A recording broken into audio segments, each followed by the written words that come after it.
Dewch ni weddio. Diolch yn i ti o Dduw am y fraint unwaith eto o cael dod i'r bresenoldeb ac yn i'n llawenhau am y cyfle i cael dod ger dy fron ac yn cael dod unwaith eto i di ac yn i'n cyflwyno yr amser yma idd ofal di. Ter dim plith, tywalt ysbryd arnom. I ni gofyn hyn o trwy enw ac heiddiant i'n harglwydd Iesu Crist. Amen. Chydig o gyhoeddiadau cyn i ni ddechrau. Yn amlwg i chi sydd yma, i ni wedi ail gychwyn, ond i'r rhai sydd yn gwylio ar y we, ni wedi ail gychwyn yn yr adeilad. Ac felly dyna'r bwriad am y tro o leia, tra bod ni'n gallu, yw i gwrdd fan hyn bob sul am hanner awr wedi 3.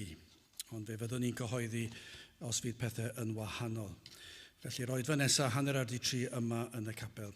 Nawr te, gadewch i ni droi at air Duw ac i droi at llyfr Iago, epistol Iago, yr ail benod, ac yn dechrau yn yr adnod gyntaf. Iago, yr ail benod. Fy mrodyr, na fydded gennych ffydd ein harglwydd ni Iesu Grist, sef arglwydd y gogoniant gyda derbyn wyneb. O blegyd os daw i mewn i'ch cynulleidfa chwi, ŵr a modrwy air mewn dillad gwechion, a dyfod hefyd un tlawd mewn dillad gwael, ac edrych ohonoch ar yr hwn sydd yn gwisgo'r dillad gwechion, a dywedyd wrtho, eistedd di yma mewn lle da, a dywedyd wrth y tlawd, saf di yna neu eistedd yma i slaw fy ystol droi di. Onid ydych chwi dieddol ynoch eich hunain, ac onid eithoch yn farnwyr meddyliau drwg. Gwrandewch fy mrodyr annwyl, oni ddewisod Duw dylodion y byd hwn yn gyfoethogion mewn ffydd ac yn etifeddion y deyrnas o'r hon a ddawodd fe i'r rhai sydd yn ei garu ef. Eithir chwythau a amharchasoch y tlawd, onid yw'r cyfoethogion yn eich gorthrymu chwi ac yn eich tynnu ger bron brawdleoedd. Onid ydyn twy'n cablu'r enw rhagorol yr hwn a elwyr arnoch chwi. Os cyflawni yr ydych y gyfraith frenhinol yn ôl yr ysgrythyr, car dy gymydog fel ti dy hun, da yr ydych yn gwneithir. Eithir os derbyn wyneb yr ydych yn gwneithir pechod ac yn cael eich argyhoeddi gan y gyfraith megis troseddwyr. Cynnwys pwy bynnag a gadwo'r gyfraith i gyd oll ac a ballo mewn un pwnc y mae fe yn euog o'r cwbl. Cynnwys y neb a ddywedodd na odineba a ddywedodd hefyd na ladd. Ac os ti ni odinebu eto a leddi, yr wyt ti yn troseddu'r gyfraith. Felly dywedwch ac felly gwnewch megis rhai a fernir wrth gyfraith rhyddid, cynnes barn ddi-drigaredd fydd i'r hwn ni wnaeth drigaredd, ac y mae drigaredd yn gorfoleddu yn erbyn barn. Bydd y bendit Duw ar ei air sanctaidd ef. Gadewch ni nawr droi at ein harglwydd mewn gweddi. Diolch yn i ti unwaith eto o Dduw am y fraint o cael dod ger dyfron ac yn diolch ein bod yn gallu dod yn hyderus gan yn dod wedi'n gwisgo a chyfiawnder yr arglwydd Iesu Grist ac felly ni'n dod o'r flaen yn dod gyda diolch yn ein calon am y ffordd a gorwyd gan yr arglwydd Iesu Grist, y ffordd i'r drindod ei drefnu cyn i'r byd cael ei lunio, y ffordd y byddai iachawdwriaeth ar gyfer pechaduriaid fel ni, ac i ni yn diolch i ti am yr efengil sanctaidd, ac yn diolch i ti am bob un cyfle i gael clywed am ffordd iachawdwriaeth. Ac felly o Dduw i ni'n cyflwyno'r oedfa hon idd ofal di, ac yn gofyn i ti i drigarhau wrthym o'r newydd, i ti ddod lawr i'n plith, i ni'n meddwl am y flwyddyn sydd wedi mynd heibio ac yn meddwl o Dduw am yr rhai sydd wedi clywed dy air di mewn amryw ffyrdd ac yn gweddio o Dduw y byddi di'n gweld yn iawn i beri y bydd hyn yn dwy'n ffrwyth. Ond eto o Dduw i ni'n tristau wrth feddwl cyn lleed o ymateb sydd wedi bod i thair. Nid yn unig yn ein gwlad ni, ond ar hyd gwledydd y byd. O Dduw i ni'n gweld y fath galedwch, y fath dywyllwch, a hyn yn parhau i fod ac o sil i sil, y diffyg awydd, hyd yn oed ar sil fel hon, y diffyg awydd o Dduw ymhlith pobl yn y wlad yma, rhai efallai sydd wedi profesio yn llawer y mwyafrif sydd erioed wedi ystyried y bethau di, ac eto dal dim awydd i ddod i di, i glywed am ffordd iachawdwriaeth. O Dduw, os nad ydy hyn yn gweiddi allan yr angen, os nad yw hyn yn dangos i ni yr angen enfawr sydd yn ein gwlad i'r tywyllwch yma cael ei chodi, o Dduw, i'r ysbryd i weithio yn ein plith. Yna o Dduw, dysgwn ni byth I ni'n gweddio bydde di yn rhoi baich ar ein cylonau ni, i alw arno ti, i bledio at y ti, trigarhau wrthym. O Dduw, i ti i weithio yn erth yr ysbryd glân, i argyhoeddi o bechod ac o farn, o gyfiawnder, y bydde di yn peri, y bydd y neidiau yn gweld i cyflwr, yn gweld ei diwedd, yn gweld ei tynged, ac o Dduw, y byddant yn cael ei denu i ddod i wrando ar dy air. I ni yn gofyn y bydd y ras di yn ei denu nhw. Na fydd yn bosib iddynt i ymwrthod bellach. O Dduw, mae yna lawer o mwrthod wedi bod dros y degawdau, dros y blynyddoedd, ond yn sicr dros y flwyddyn diwetha, ac yn gofyn i ti, o Dduw, i weithio yn ein plith. Rho ffydd i ni i gredu ei fod yn bosib i ti i weithio yn nerthol unwaith eto yn y dyddiau yma. Felly, o Dduw, i ni'n cyflwyno'n hoedfaith ofal di, yn gofyn i ti fod yn bresennol yma, i ti i nerthu ni i dy ddyrchafu di goriwch pob enw arall. Bendithiau'n hamser nawr, i ni'n gofyn yn o trwy enw ac heiddiant ein harglwydd Iesu Grist. Amen. Wel, gen i aros ar ein heistedd i wrando ar recordiad o'r emyn rhif 28. Ddim yn gallu canu hyd yn hyn, gobeithio fydd y rheol yna yn cael ei lacio yn fuan, ond ar y funud does dim hawl, felly gwrando yn unig ar recordiad o emyn rhif 28. Pa le, pa fodd, dechreuaf folianir, Iesu mawr, ol rheinio'i ras, ni fedraf mae'n llenwi nef a llawr, anfeidrol ydyw'r ceidwad a'i holl drysorau'n llawn, di derfyn yw ei gariad, di fesur yw ei ddawn. Rhif 28.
Fe sydd ddweud yn y coeddiadau, eich atgoffa chi ar y diwedd, fe fydd y stiwardiad yn eich tywys chi allan ar y diwedd.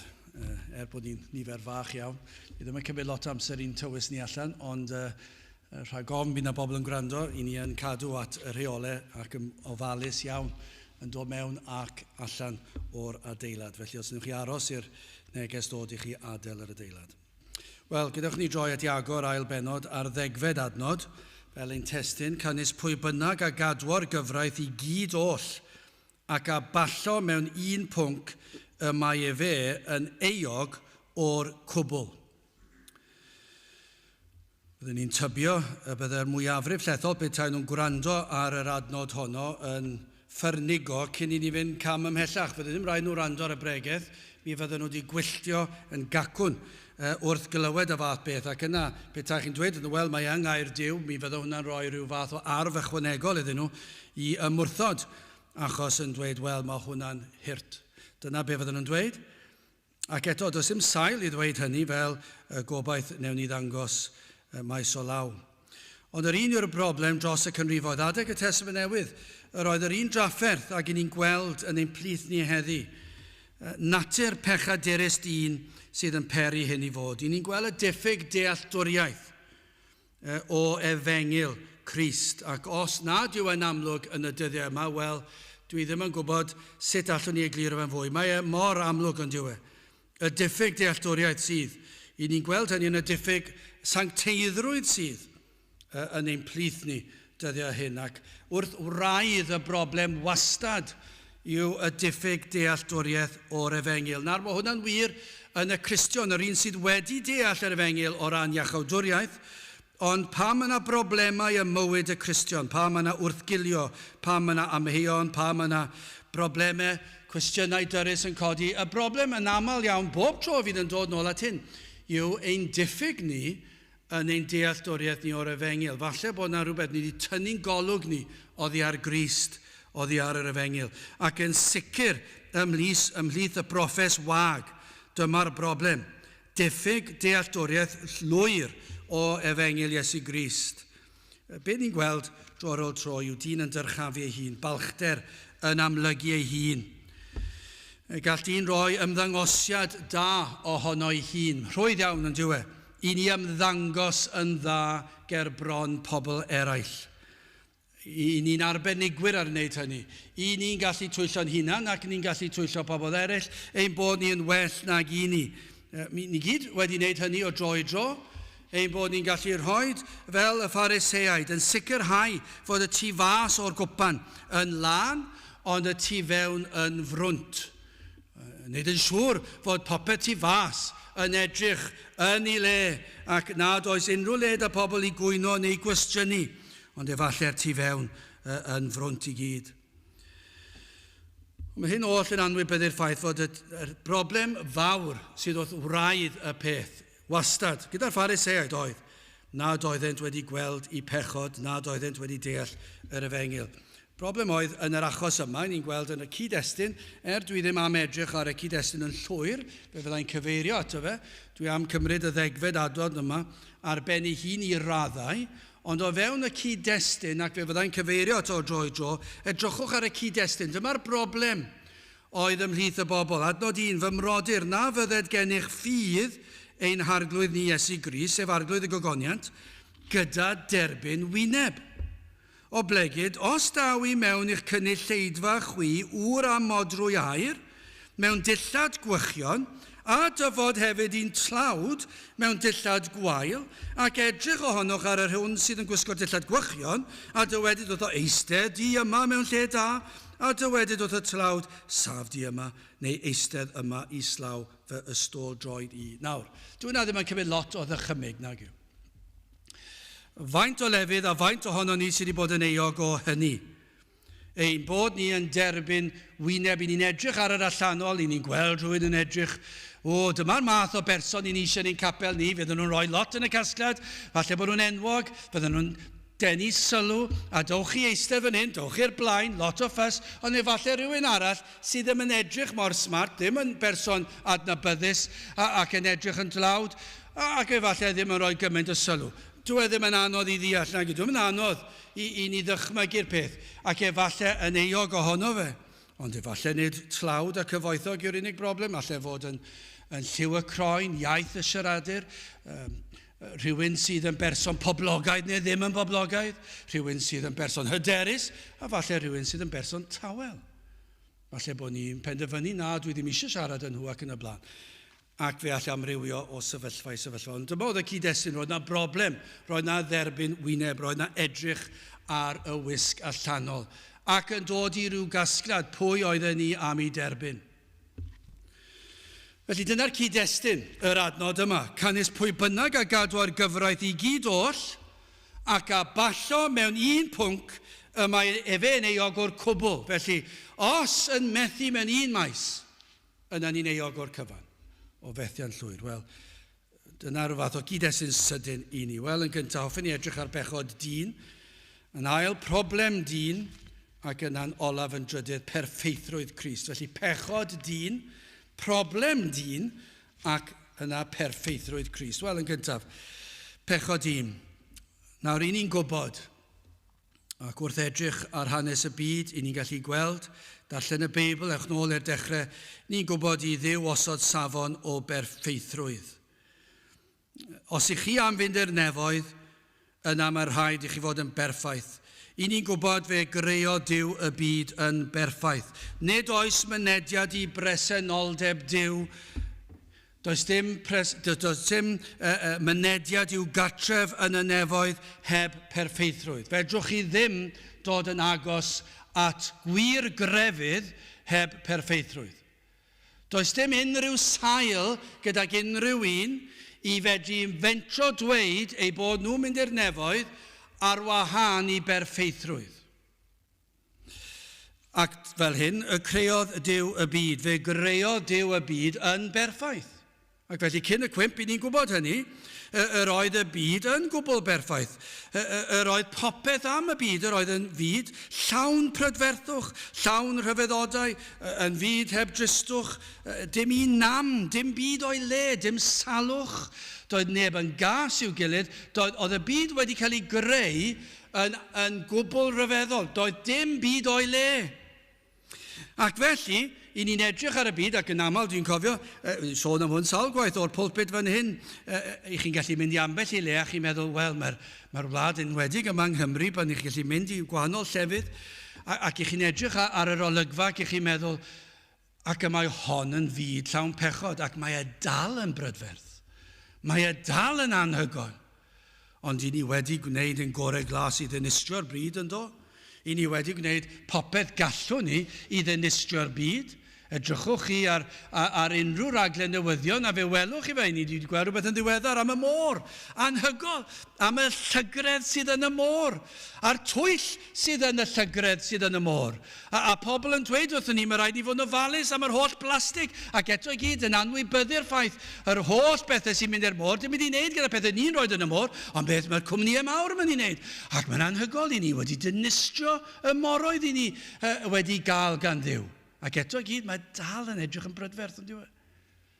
O dan y môr, mae'n afiach. Ac yn ffrwnt, ond ar y blaen, ar yr arwyneb, mae'n brydferth. Chi'n gweld yr haul yn machlud ar y môr.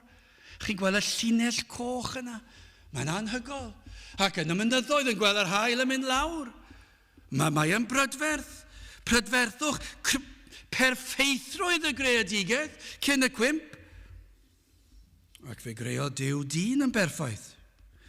Dyn oedd yn gallu byw i'r pwrpas y creudef. Dyma, mae'n anodd i ni ddychmygu i ddyn fod yn gallu byw i'r pwrpas y creudef, sef i ogoneddu Duw a'i fwynhau am byth.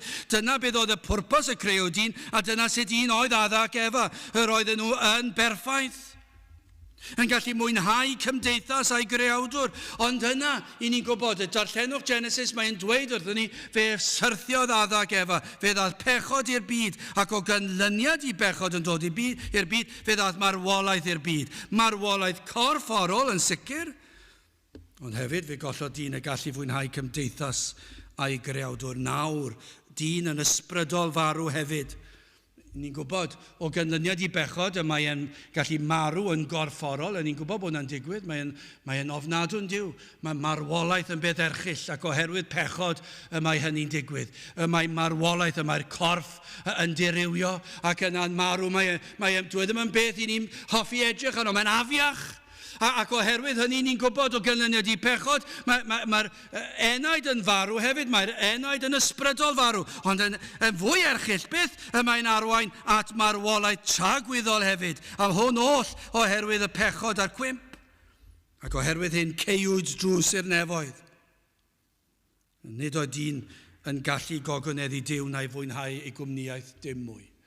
Dyna yn fyr hanes y byd. Dyna beth I ni'n ei weld. Rhufeiniau 3:23 o blegyd pawb a bechasant ac ydynt yn ôl am ogoniant Duw. Dyma beth sydd yn wir.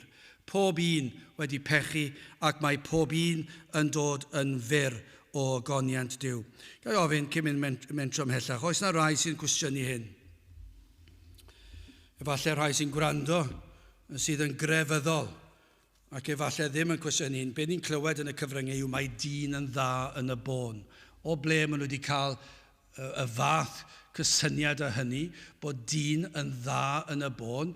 Na, mae'r Beibl yn dysgu ni. Pawb a bechasant, ac I ni'n dod yn fyr o ogoniant Duw. Dydyn ni ddim yn dweud na dyn gwneud pethau da, ond yn sicr nid yw yn dda yn y bôn. Mae e'n bechadurus. Falle bod yna rai yn meddwl bod yna eithriadau, eich bod chi efallai yn well na'r mwyafrif. Efallai bod chi'n meddwl, wel, dwi ddim yn berffaith, ond dwi ddim yn gwbl ddrwg, ac wrth gwrs, I ni'n cytuno dy hynny. I ni ddim yn dweud bod pob un dyn mor ddrwg ac y gellir bod, ond beth I ni yn gwybod yw fod pob un dyn yn dod yn fyr o'r safon y disgwylir I fynd i'r nefoedd. I ni wedi dod yn fyr o'r safon. Pawb a bechasant. Ganwyd pob un ohono mewn pechod. I ni oll yn dod yn fyr o'r hyn y disgwylir ohonom. Ac I ni'n gweld hyn yn ymarferol yn y darn yma o'r ysgrythyr. Y gorchymyn Duw yw, mae e'n mynnu perffeithrwydd yn diw y perffeithrwydd yn ein cariad tuag at Dduw. Edrychwch ar y 10 gorchymyn. Y gorchmynion o gariad.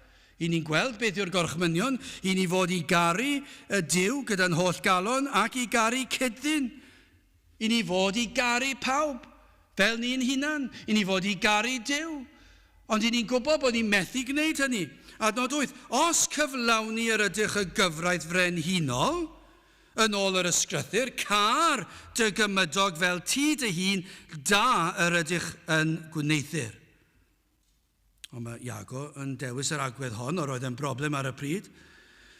Ond mae'n dangos sut y mae dyn y methu adnod 9, eithir os derbyn wyneb yr ydych yn gwneithir pechod, ac yn cael eich argyhoeddi gan y gyfraith megis troseddwyr.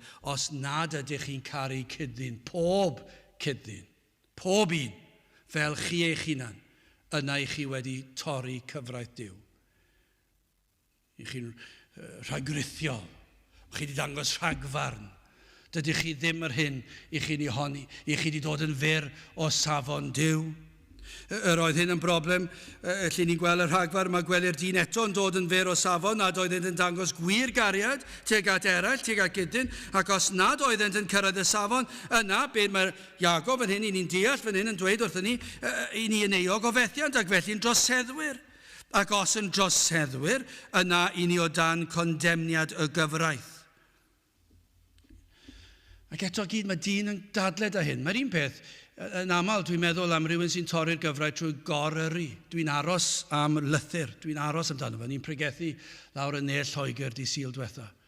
Am 8 awr fi sy'n gyrru di Sul diwetha, 4 ar y ffordd yna a 4 ar y ffordd nôl.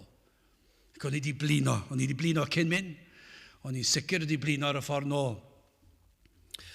Ac ar ôl bod ar yr M25 yn gyrru ar cyflymder yn newid o 70 I 60 I 40 I 50, ond yn newid dwi'n credu bod rhywun yn ddiflas ac yn cwmpa I gysgu ac yn penderfynu troi switch a beth yn mynd I gael 50 milltir yr awr nawr am hanner awr fach ac yn newid I 30 ac yn newid I 20 ac yn y blaen ac gadwesi at lythyren y ddeddf O'n i'n cadw at y cyflymder, ac o'n i'n mynd yn ofalus, ac yn dod nôl ar yr M4 am 120 o filltiroedd, ac yna'n dod mewn i Gaerdydd, ac yn dod mewn heibio'r ysbyty, ac yna chi'n dod i 50 milltir yr awr.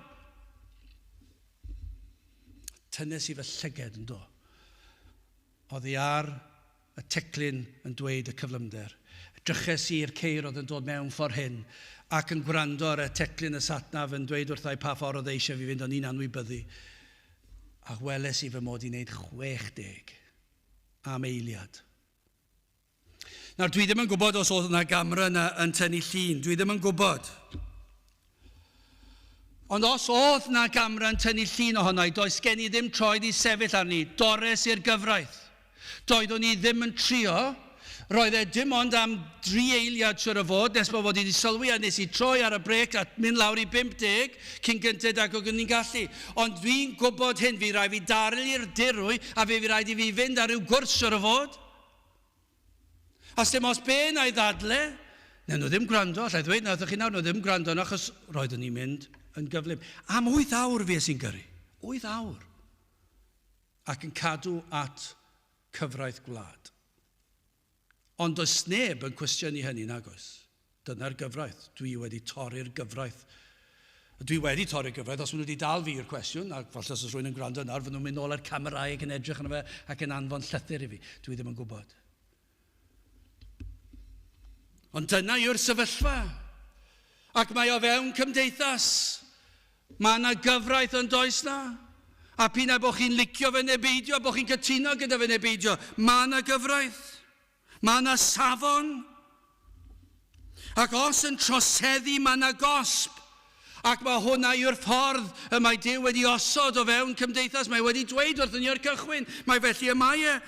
Ac felly mor bwysig yw dealltwriaeth lawn o'n perthynas a chyfraith Duw. Gwrandewch ar ein, Galatia 3 a 24 ymlaen. Y ddeddf gan hynny oedd ein hathro ni at Crist fel yn cyfiawnhau trwy ffydd, either wedi dyfod ffydd nid ydym mwyach dan athro. Nawr, dyna yw y berthynas yn wreiddiol. Mae Duw wedi rhoi'r gyfraith i ni. Pam? Mae wedi rhoid y deg orchymyn i ni. Fedrwn ni mo'i chadw e. Dyw e ddim yn bosib. Pobl crefyddol Cymru, os ych chi'n gwrando, ac yn anebygol, trist iawn nad ydych chi'n gwrando. A beth ych chi'n gwrando ar heddi, dwi ddim yn gwybod. Ond byddech chi'n gwrando ar neges sydd yn debyg i hon, ble bynnag fydd hi, ond os ych chi'n gwrando, sylweddolwch hwn, mae Duw wedi rhoi y deg orchymyn, fedrwch chi mo'i chadw e. Chi ddim yn mynd i gadw'r deg orchymyn. Fedrwch chi ddim ein amhosib. Chi'n gwybod pam? Achos i ni'n bechaduriaid, i ni'n dod mor fyr o'r safon Duw. Fedrwn ni ddim cadw dim un rhan o'n fe. Darllenwch y bregaeth ar y mynydd. Mae Crist yn rhoi eglurhad i ni o'r gyfraith ac mynd na fe'r ddymderoedd. Peidiwch ag edrych arno fe anarwynebol, ond yr rheswm y mae Duw wedi rhoi y gyrchmynion i ni yw i'n dysgu ni am ein pechod. Mae e'n ysgol feistr, mae'n athro, mae athro yn dysgu ei ddisgyblion, ac felly mae'r gyrchmynion yn dangos i ni pa mor fyr i ni yn dod o ogoniant Duw. I ni i ddod at y berthynas iawn, rhaid i ni ddod trwy ffydd sydd yn rodd yn ganlyniad i waith yr ysbryd glân. Ond nid dyna yw ein gweddi ni, a byddwch chi'n dod trwy ffydd i gredu yng Nghrist. Dyna sut gallwch chi ddod. Mae'r gyfraith yn dangos i chi eich pechod, a'n gweddi ni yw hyn heddi. Y bydd na rywun yn dod i weld i pechod am y tro cyntaf. Bydd yr ysbryd glân ar waith yn dangos i chi eich pechod. Wrth ddarllen y deg orchymyn, byddwch chi'n gweld, dwi ddim yn dod yn agos, peidiwch a twyllo'ch hunan. Eich bod chi wedi cadw, na ladd, dwi ddim wedi lladd neb. Wel, darllenwch be mae Iesu Grist wedi dweud am beth yw lladd. A fe fyddwch chi'n gweld eich bod yn dod yn fyr o'i safon e. Dyw e ddim yn bosib i chi. Pwrpas y deg orchymyn yn yr achos yma. Fe welwn ni pwrpas arall iddo fe maes o law, ond y pwrpas yma yw i ddangos i chi pa mor fyr i chi'n dod. I chi'n bechaduriaid. Nid oes modd i chi ddelio gyda'r broblem. I chi ddim yn gallu cyrraedd y safon. Does dim modd i chi wella'ch hunan hyd yn oed. Petai chi'n cael... Beth yw e? Mae'n rhyw ddiwrnod, sa'n siŵr beth yw e yn Gymraeg, y Groundhog Day, sa'n siŵr beth yw e. Dwi'n gwybod rhywbeth fel ail fyw dydd, yw e rhywbeth felly? rhyw deffro yn y bore ac ail fyw yr un dydd. A beth chi'n gallu wneud hynny? Beth yn bosib i ni ddeffro yn y bore ac ail fyw diwrnod a trial gwella ein hunan. Allwch chi fyw am filiynau o flynyddoedd, fyddwch chi ddim yn gwella. I ddweud y gwir, be fyddai'n weddol sicr yw, fyddwch chi'n gweithygu. Fyddwch chi'n waith ar ôl canrif o ail fyw yr un dydd. Fydd na rhywle fyddwch chi'n neud beth o'i lefyd balchder yn dod i'r wyneb. Allwch chi ail fyw ac ail fyw ac ail fyw i trio gwella. Gallwch chi cael canrifoedd ar ben canrifoedd o ail fyw diwrnod. A wellwch chi byth o'ch hunan. Cyrraeddwch chi byth y safon. Pam? Y safon yw perffeithrwydd. Cyn mynd ymhellach, gwrandewch o'r hwn. Rhufeiniad 6:23 cynnes cyflog pechod yw marwolaeth. Eithyr dawn Duw yw bywyd trygwyddol trwy Iesu Grist sy'n harglwydd. O, na fyddwch chi'n sylweddoli difrifoldeb y mater.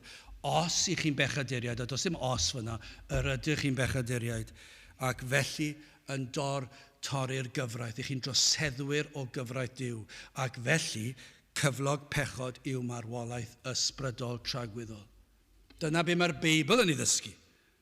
Dyna be mae gair Duw yn ei ddysgu. Wel, gadewch chi ni symud ymlaen. Problem dyn. Adnod 10, y testyn cynnwys pwy bynnag a gadwo'r gyfraith i gyd oll ac a ballo mewn un pwnc y mae fe yn eog o'r cwbl. Nawr, dwi Iago ddim yn dweud ei fod yn bosib i ni lwyddo i gadw'r holl gyfraith. Cynnwys pwy bynnag a gadwo'r gyfraith i gyd oll. Wrth gwrs, ffordd o siarad yw hwn. Mae'n dweud petai yn bosib, ond wrth gwrs nad yw oherwydd y cwymp, ond i bwysleisio'r difrifoldeb dywed rhaid cadw'r gyfraith yn berffaith yn llwyr. Dyna be mae'n dweud, petai yn bosib i chi, petai ni'n gallu defnyddio tôn llais.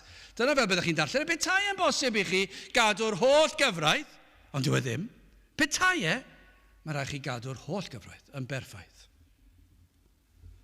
Dyna be mae Duw yn dweud wrthyn ni yn ei air. Pobl crefyddol, crefyddau'r byd, pobl Cristnogol Cymru, crefyddwyr Cymru.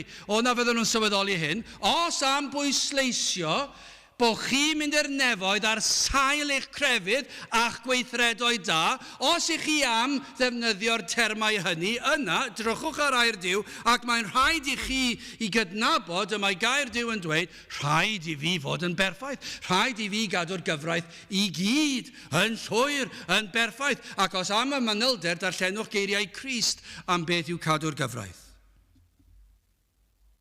Nawr fan hyn, dwi ddim dim ond yn disgrifio methiant i gadw un agwedd o'r gyfraith. Nid dyna be mae'n dweud. Dwi'n yn dweud bod chi yn methu mewn un agwedd.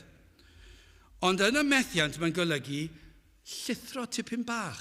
Dyna beth mae'r gwreiddiol yn ei olygu. Be mae'n golygu yw falle bod chi wedi baglu ar un agwedd o un cyfraith. Nid bod chi wedi cadw'r naw o'r gorchmynion ac godi neb, wel nes i syrthio fyna. Nid dyna be mae'n sôn amdano. Dwi ddim yn dweud i chi wedi godi nebu, neu chi wedi dwyn. Gydwch chi ni dweud dwyn te.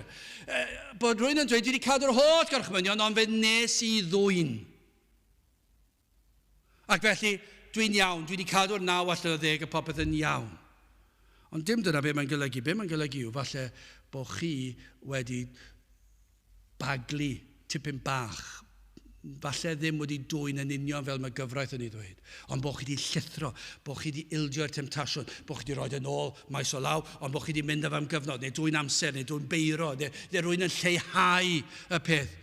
Ond be mae'r gwreiddiol yn dweud yw nid bod chi wedi methu mewn un maes yn unig ac wedi methu fe'n llwyr ac yn amlwg i bawb a phob un i weld. Na, be mae'n golygu yw bod chi wedi methu mewn un maes a dim ond baglu mymryn bach drosto fe. Rhyw lithyr bach. Ac os felly, i ni'n eog o dor cyfraith o'r cwbl, pob un rhan ohoni. Nawr, mae hwnna'n broblem. Os i ni'n onest, yna i ni'n gwybod ein bod yn eog o bob rhan o gyfraith Duw. Ac felly i ni gyd o dan condemniad llwyr. Nid dim ond un i ni wedi torri'r cwbl ac yn llwyr. Dydy ni ddim wedi dod yn agos at gadw'r gyfraith. Pa bynnag mor neis i chi meddwl i chi. Roedd y Phariseiaid Dyma'r broblem, ac i ni heddi yr un peth am y crefyddwyr yn aml iawn yn meddwl felly, am hyd yn oed pobl sydd ddim yn grefyddiol. Maen nhw'n meddwl bod nhw'n ddigon da yn eu byd, nhw ddim yn gwneud drwg i neb, ac maen nhw wedi gosod eu hunan lan fan hyn yn well na llawer o bobl eraill, ac maen nhw'n dyrchafu'n Phariseaid, roedden nhw yn dyrchafu eu hunan, ceisiau'n denw sylw pawb at eu gweithredoedd da, crefyddol, yn sicr yn meddwl eu bod nhw wedi plesio Duw. Roedd y Phariseaid yn meddwl bod nhw wedi plesio Duw ac wedi bodloni ei ddisgwyliadau. Roedd y Phariseaid yn weddol siŵr na fydde'r drws yn cael ei gau iddyn nhw. Nhw oedd y bobl crefyddol. Chi'n cofio hanes y gŵr ifanc golidog? Dyma chi enghraifft arall. Marc 10:17 ac wedi iddo fyned allan i'r ffordd, rhedodd un ato ac ystyngodd iddo ac ofynodd iddo, o athro da, beth a wnaf fel yr etifeddwy bywyd trygwyddol? Roedd hwn yn ddyn adnabyddus, dyn galluog, dyn cyfoethog, arweinydd siwr o fod o ryw fath, ac yn rhedeg â Crist ac yn gofyn y cwestiwn ore oll. Ond, i chi'n gweld y diffyg, roedd yn meddwl bod yna rhywbeth gallai wneud i etifeddu bywyd trygwyddol. Nawr, dyna'r broblem gyntaf. Roedd e'n meddwl gallai wneud rhywbeth arall. Ac onid dyna yw crefydd i lawer, beth arall fedra i ei wneud, beth arall fedra i beidio gwneud mwyn sicrhau lle yn y nefoedd. Adnod 19, ti a wyddos y gorchmynion, na odi neba, na ladrata, na cham dystiolaetha, na cham golleda, anrhydedda dy dad ath fam, yn tai atebodd ac ydwedodd oedd athro, yr rhai hyn i gyd a gedwais o mi hengtid. Yr oedd e'n meddwl, oedd wedi dweud oedd Iesu Grist, ar ôl i Grist i restru'r gorchmynion yna, yn amlwg doedd e ddim yn deall y gorchmynion, dwi wedi cadw'r rhain ers yn blentyn bach. Dwi'n fachgen da. Dwi'n ddyn ifanc da. Dwi wedi gwrando ar mam a dad. Dwi ddim wedi dwyn. Dwi ddim wedi lladd. Dwi ddim wedi godi nebu. Dwi ddim wedi gwneud y pethau hynny. Roedd yn meddwl ei fod wedi cadw'r gorchmynion. Dyna'r broblem. Ewch i gapeli Cymru heddi a siaradwch i dy phobl, tybiwn ni fe fydd y mwyafrif llethol yn meddwl ei bod nhw wedi cadw'r gorchmynion, ei bod nhw'n mynd i'r capel sydd yn well ar mwyafrif llethol yng Nghymru sydd ddim yn mynd i capel, ac yn edrychwch yno fi, dwi'n capelwr o fri, dwi'n mynd i'r capel, dwi'n gwybod ar y myned, dwi'n gallu adrodd adnodau o gof, i'r ysgol Sul. Pa wahaniaeth yw hynny rhwng y Phariseaid a'r gŵr ifanc golidog, ac yna, yr apostol Paul, cyn iddo fe ddod i gredu, grandewch ar hwn, Philippiaid 3:4, ac bod gennyf achos i ymddiried ie yn y cnawd, os yw neb arall yn tybied y gall ymddiried yn y cnawd, mae fi yn fwy. Oedd Paul yn meddwl, os oedd unrhyw un yn gallu mynnu lle yn y nefoedd, oherwydd bod e mor dda a chrefyddol, yna fe oedd ar dop yr rhestr. Ac fe oedd ar dop yr rhestr. Does dim cwestiwn am hynny. Does dim un wedi bod yn hanes y byd oedd wedi llwyddo yn well na Paul. Roedd e'n ddyn da, crefyddol, selog. Ond yr oedd yn ymddiried yng ngweithredoedd ei gnawd. Rhoddodd rhestr hir ond o fe, o bethau yr oedd yn ymfalchio'n ddynt, nid oedd wedi deall yr hyn oedd yn wir ohono. Dyna oedd yn wir, dyna oedd rhaidd y broblem. Doedd Paul ddim wedi deall pryd hynny beth oedd y broblem. Na, beth oedd y gyfraith? Roedd e'n arbenigwr ar y gyfraith, ond oedd e ddim wedi deall y gyfraith. Roedd e'n meddwl mae rheolau oedden nhw i'w cadw. Doedd e ddim wedi sylweddoli, doedd e ddim yn bosib iddo fe gadw'r gorchmynion. Roedd e'n bechadurus. Fydde fe byth yn gallu cadw'r rheolau. Yr oedd y gyfraith yno i ddangos iddo i bechod, adnod 10 eto cynnwys pwy bynnag a gadw'r gyfraith i gyd oll ac a ballo mewn un pwnc y mae e fe yn eog o'r cwbl. Pwy bynnag sydd yn llithro ychydig ar un pwynt y mae yn eog o dorri'r cyfan. Hynny yw, darlun sydd wedi cael ei rhoi yw hyn, fel pan i chi'n brifo'ch braich. Pan i chi wedi brifo'ch braich, chi wedi niweidio'r holl gorff, yr holl berson, mae'r fraich sydd wedi niweidio. Dydy'r fraich ddim yn mynd i'r ysbyty a chi'n aros adre, i chi mynd, mae'n rhan o'ch corff. Mae'r holl gorff wedi niweidio, ac mae'r holl gorff yn teimlo'n sâl ac yn brifo ac angen rhyw foddion I leddfu ar y boi. Neu, darlun arall, pan torri'r un dolen o gadwyn, I chi gallu dychmygu cadwyn I gloi beic efallai. Os oes un dolen o'r gadwyn yn torri, yna mae'r holl gadwyn yn ddiwerth. Ond diwe? Dwi'n mynd I wneud lot o job. Dwi'n mynd I edrych ar ôl eich beic yng nghanol dinas Gaerdydd. Chi wedi rhoi cadwyn o gwmpas yr olwyn a'i glymu fe I polyn, ond mae un cadwyn wedi dod yn rhydd, mae wedi torri. Dwi ddim fawr werth. Mae'r holl gadwyn wedi dorri. Ac felly dyna'r darlun sydd fan hyn. Os yw Duw wedi rhoi I gyfraith I ni, mae wedi dweud dyma'r safon perffeithrwydd. Ac I chi'n torri un dolen fach, os ych chi eisiau galw yn fach, chi'n eog o dorri'r gyfraith. Gyrru lawr y lôn 33-34 milltir yr awr. Pa mae 30 yw'r gyfraith, chi wedi torri'r gyfraith. Wrth dram gwyddo un agwedd o un cyfraith, yr ydym yn dirmygu awdurdod yr un a osododd y gyfraith, ac felly ni'n eog o dorri'r cyfan. Dyma beth sydd wrth raidd y beth, I chi yn ddirmygus o'r Duw sydd wedi gosod y gyfraith. Os I chi'n torri un rhan ohoni, beth I chi'n neud? I chi wedi torri'r rheol honno, do. Ond beth sydd wrth raidd y broblem? I chi yn dirmygu yn anwybyddu mawredd a sancteiddrwydd yr un sydd wedi gosod y gyfraith. Dyna'r eogrwydd. Mae'n pwysleisio fy mhellach, mae'n egluro fe, to, adnod 11. Cynnes y neb a ddywedodd na odineba, a ddywedodd hefyd na ladd. Ac os ti ni odinebu, eto aleddu yr wyt ti yn troseddu'r gyfraith. Mae'n egluro fe to. Ond nid yw hyn yn amlygu ein diffyg mor eglur. Sawl un sydd wedi perswadio ei hunan ei bod nhw'n ddigon da. Gai ofyn, oes yna rai yma sydd yn meddwl eich bod wedi byw bywyd eitha da? A bydd Duw siŵr o'ch derbyn. Bod chi'n dod i'r cwrdd efallai, helpu'r tlawd, cadw'r gyfraith yn foesol.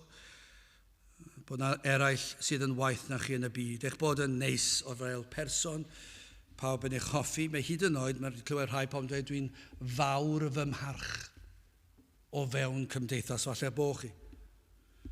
Falle bo chi'n boblogaidd, o byddwch yn ofalus felly. Os ych chi'n siarad felly, falle bo chi ddim yn siarad felly, ond falle bo chi'n meddwl felly. Ymhreifatrwydd eich meddyliau, efallai bo chi'n meddwl I chi yn fawr eich parch. Fo pobl yn meddwl yn uchel amdanoch I chi'n berson neis. Os neb yn cwestiynu bod chi ddim yn neis, ond falle bod chi wedi gosod eich hun lan fyna, dwi'n well nag eraill. O, byddwch yn ofalus, os ych chi'n meddwl felly, chi'n gwybod beth, mae'n arwydd o ddiffyg dealltwriaeth, yn sicr yn ddiffyg dealltwriaeth o'r Efengil, fel ag y ceir hi yn yr ysgrythyr, nad ydych yn y lle cyntaf wedi deall eich cyflwr eich hunan, dydych chi ddim wedi weld e, naddo, chi ddim wedi weld e. Ac felly dyma'r cyngor sydd gyda ni roed I chi, gweddiwch hyn o ddiw graslon, ac o'r llygaid fenaid I mi weld fy angen am waredwr. Dyna'r cyngor gorau gallwn ni roed I chi nawr. Gofynnwch I Dduw yn ei ras, ac o'r llygaid fenaid, dangosa I mi fy mechod, gad I mi ddeall ble dwi'n sefyll, gad I mi ddeall nad yw crefydd yn ddigon, gad I mi ddeall nad yw fod yn berson neis yn ddigon, gad I mi ddeall rhaid I mi fod yn berffaith, sydd yn arwain yn naturiol at fy mhwynt olaf y drydydd pwynt perffeithrwydd Crist, achos pan I chi'n gweddio fel hyn, ond nid yw yn ddarlun triennus o'ch cyflwr, achos pan I chi'n clywed hyn am y tro cyntaf, mae amhosibl ydyw I ni ddod yn agos at fodloni safon Duw, ond nid yw yn codi dychryn arnoch chi. I rai mae'n I gwylltio nhw. Dyna pam dyn nhw ddim yn licio'r Efengyls, maen nhw'n dweud. I chi'n bobl od. Mae yna rhyw safon sydd ddim yn ddealladwy. I chi'n tynnu ni lawr fel pobl crefyddol. Wel, dydyn ni ddim yn tynnu chi lawr fel pobl crefyddol. Beth ni'n deud yw'r safbwynt I chi'n I ddal, mae'n anysgrythurol. A beth yw'n gweddi ni yw y byddwch chi'n dod I weld eich cyflwr, y byddwch chi'n dod I weld pa mor driennus yw y sefyllfa. Mae'n rhaid I chi fod yn berffaith, a dydych chi ddim. Dyna'r safon, dyna beth mae Duw wedi dweud wrthyn ni yn ei air. Mae'r sefyllfa'n amhosib. Na allwn fodloni gofynion beth bynnag awn nawn. A falle bod chi'n dweud beth yw'r pwynt. Wel, dyma'r pwynt, cofiwch hyn. Dyma beth i ni am gorffen gydag e. Trigaredd Duw. Dyma yw pwrpas yr oedfaon yma o Sil i Sil. Dyna'r pwrpas pregethu yn y lolfa am flwyddyn ac yn gosod e ar y we. Ac nawr, i'n ddiolchgar o cael dod nôl i'r adeilad. Dyma'r pwynt. Yw trigaredd Duw, dyma'r efengil. Mae'n amhosibl i ni gadw'r gyfraith. Mae'n amhosibl i ni gyrraedd y safon. Ond i Dduw yn ei trigaredd yn gyntaf, roi'r gyfraith i ni. Mae'n swnio'n rhyfedd yn diwedd. I roi rhywbeth i ni i ddangos i ni na fedrwch chi mo'i gyrraedd e. Ond trigaredd yw hynny. Trigaredd yw'r gyfraith. Yn y lle cyntaf, mae e wedi rhoi yna fel athro i'n dysgu ni am yr hyn sydd yn wir amdano ni. Ein bod ni'n bechaduriaid. Mae dyna pam i ni fel i ni. Fe roddodd e'r gyfraith i ddangos i ni pam i ni mor flin, mor aml. Pam fod rhywun yn naturiol yn gallu deffro yn y bore. Yn flin. Ac yn mynd i'r gwely yn yr hwyr. Yn flin. Mae'n gallu digwydd yn diwedd heb unrhyw reswm. Pam i ni gallu bod yn hunanol. Pam i ni ddim yn rhoi eraill yn gyntaf. Pam i ni ddim yn gallu ystyried gofynion pobl eraill cyn ein gofynion ni. Pam i ni yn cynderiogi pan mae rhywun yn dweud rhywbeth hyll amdano ni. Pam bod y peth yna'n wir? Pam bod trais yn y byd? Pam bod yna'n wir yno ni ac i ni'n gweld yn y byd ac o fewn cymdeithas? Pam bod y byd fel ac y mae e? Pam bod y byd yn mynd o ddrwg i waith? Pam, fel sones i gynnau am y greadigaeth hyfryd yma, ac pan ni'n gweld y môr hyfryd, ond pan ni'n dysgu bod o dan y môr, bod yna busnesau anferth yn caniatáu i'r môr dinistrio yr amgylchfyd. Hwna'n beth cyfoes yn diwedd. O'na fydde capeli yn pregethu'r efengil i sôn am y peth. Be maen nhw'n neud? Maen nhw'n siarad beth am i ni fynd a helpu cymdeithas. Wrth gwrs, mae yna le i helpu cymdeithas a helpu'r amgylchfyd ac yn y blaen. Ond dyma'r broblem yw arian a chwant a trais a pŵer. O ble mae hwnna'n dod? Os i ni'n edrych ar gymdeithas, pam fod na lygredd yn y byd? Pam fod na ryfeloedd yn y byd? Pam fod na ladd yn y byd? Pam fod na ddwyn yn y byd? Pam fod na gelwydd? Pam fod na arweinwyr gwledydd yn dweud pethau sydd ddim yn wir? Pam fod hwnna'n wir? Allen ni drafod gwleidyddiaeth ac yr amgylchfyd tro ar ôl tro. Ond y broblem tro ar ôl tro yw hyn. Mae dyn yn bechadurus. Mae yn frwnt. Mae'n dod yn fer o goniant Duw. Dyna pham. Dyna'r broblem. Dyna sydd oedd raidd y broblem. Ac mae'r gyfraith yn dangos hyn i ni. Dyna pam fod y byd yn mynd o ddrwg i waith ac fe fydd yn parhau i fynd o ddrwg i waith nes bod nhw'n deall yr efengil, nes fod yr ysbryd glân yn agor i llyged i weld i hangen am Crist. Chwant, trais, cenfigen, hunanoldeb, balchder, pechod yw hyn oherwydd y cwymp. I ni'n dod yn fer o goniant Duw, ond o am drigaredd Duw. Nid yn unig y mae Duw yn dangos i ni trwy'r gyfraith, ond trwy waith yr ysbryd glân, y mae'n goleio'n enaid ni ac yn agor ein llygaid ni. Yn dangos i ni un sydd wedi cadw'r gyfraith. Dyna beth i ni'n cael ein pwyntio at fan hyn. Mae'r efengil, fe ddangosodd yr ysbryd glân i ni. Mae'n arwain i ni ar ôl dangos i ni'n pechod be mae'n neud. Mae'n dweud, nawr dwi am cyflwyno un i chi. Un sydd wedi cadw'r gyfraith yn berffaith. Chi ddim yn gallu pam ganwyd chi'n bechaduriaid. Ond mae Iesu Grist ganwyd ef yn berffaith. Mae'n fab i Dduw ac fe gyflawnodd e'r gyfraith yn llwyr. Fe gadwodd e bob un rhan ohoni, nid oes neb yn gallu pwyntio bys at Crist. Ac fe gadwodd e'r gyfraith yn ein lle ni, ein mwy ni. Ond yn ein hachos ni, nid un agwedd o un rhan o'r gyfraith yr ydym ni wedi methu'r cyfan. Ond fe gyflawnodd Crist y cyfan. I ni ein mwy. Ac felly'r sawl sydd yn dod at groes Crist, ond nid yna lle sydd angen i ni ddod. I cael golwg ar Crist. Dyna lle mae'r ysbryd yn arwain enaid pan maen nhw'n gweld i pechod. Mae e'n pwyntio at Crist ac yn dweud edrychwch. Dyna'r un sydd wedi gwneud beth i chi methu wneud. Dyna be gafodd Paul i weld ar y ffordd i Damascus. Fe gafodd e weld Iesu Grist. Mae wedi cadw'r gyfraith. Ti ddim yn gallu, Paul. Ti di trio, ti di methu, ond mae Crist wedi cadw yn dy le di. Ac yno y mae modd cael maddeuant am eich methiant i gadw'r gyfraith. Ond hefyd yno, i chi'n cael eich golchi'n lan o bob staen pechod. Yno, fe roddir i chi cyfiawnder Crist fel clogyn o'i berffeithrwydd sydd yn eich gorchuddio chi'n llwyr. Dyna beth mae'r ysbryd glân yn ei pan mae'n dod â rhywun yn Gristion. Mae'n dangos iddyn nhw eu pechod a'i tor cyfraith, ac yna mae'n dangos iddyn nhw un sydd wedi cadw'r gyfraith, ac un sydd wedi cael ei gosbi am eich methiant chi, ac mae Crist wedi wneud y cyfan. Ac yno wrth droed y groes, mae'n cymryd eich pechod ac yn ei hoelio i'w groes. Mae'n rhoi i berffeithrwydd i chi ac yn ei ortsod drostoch chi ac yn eich golchi chi'n wynach na'r eira.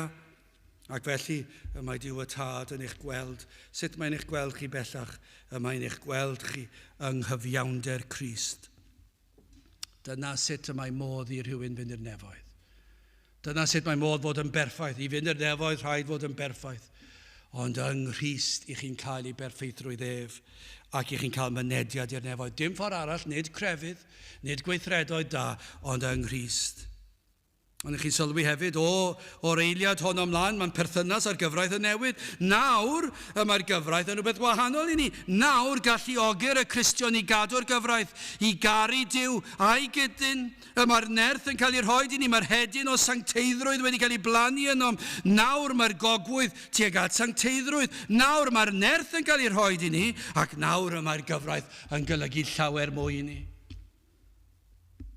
Amhosib oedd i ni gadw cynt.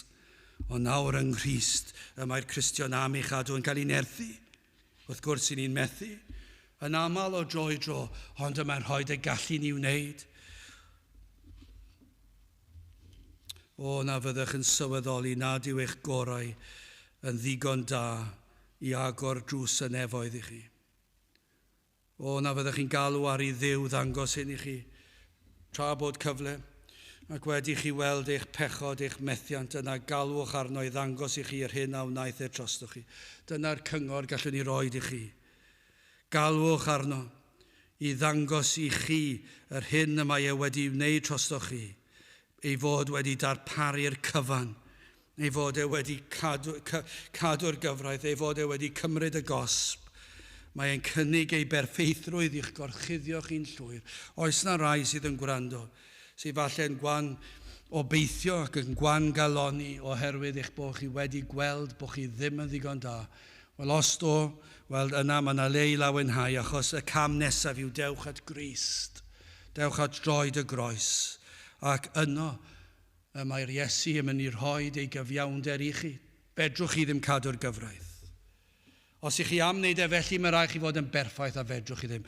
Ond wrth ddod at Grist, mae e'n rhoi ei berffeithrwydd yn llwyr i chi, a maddeuant pechodau a bywyd tragwyddol, canis pwy bynnag a gadwo'r gyfraith i gyd oll, ac a ballo mewn un pwnc, mae fe yn euog o'r cwbl. Gadewch i ni weddio. A nawr bydde di ras ein harglwydd Iesu Grist, a chariad Duw, a chymdeithas yr ysbryd glân, fod gyda chwi oll, hyd byth. Amen.